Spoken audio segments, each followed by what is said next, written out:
So what is your advice to young people when you talk about you need to be individually responsible, but when there are things that are so far out of our control, like climate catastrophe, like the precarious job economy, like the economic crisis, what is your answer to people who are facing these questions? Do you think that you're worse off than your grandparents?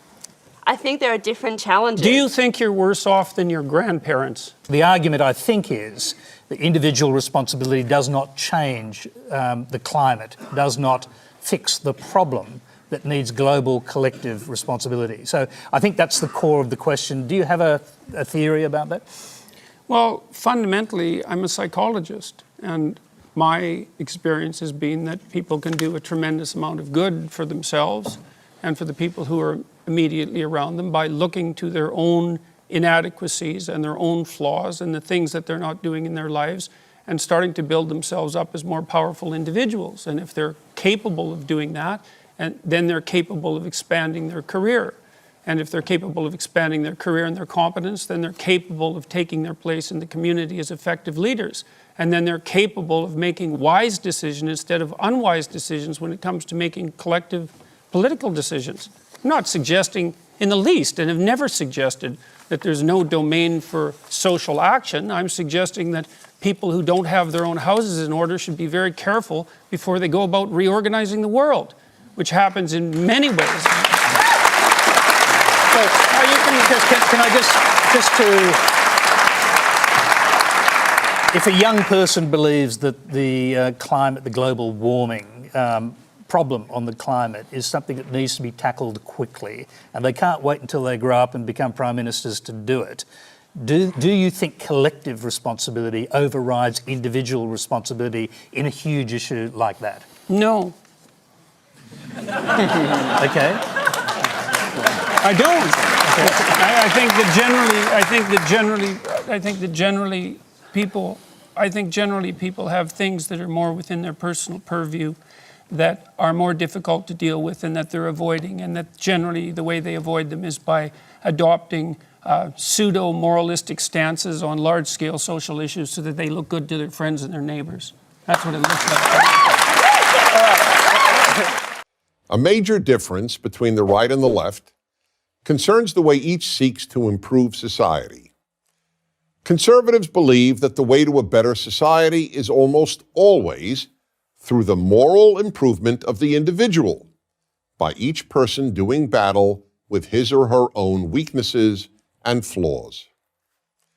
It is true that in violent and evil societies, such as fascist, communist, or Islamist tyrannies, the individual must be preoccupied with battling outside forces.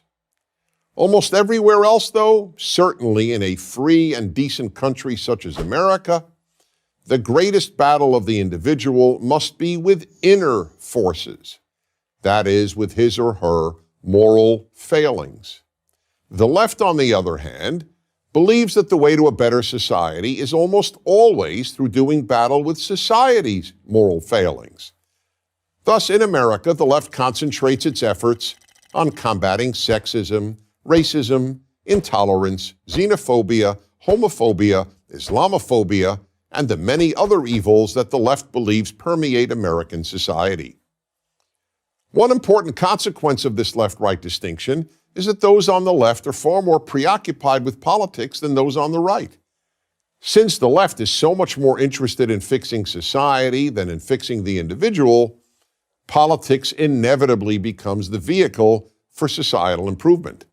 That's why whenever the term activist is used, we almost always assume that the term refers to someone on the left. Another consequence of this left-right difference is that since conservatives believe society is changed one person at a time, they accept that change happens gradually. This isn't fast enough for the left, which is always and everywhere focused on social revolution. An excellent example of this was a statement by the then presidential candidate Barack Obama just days before his first election in 2008.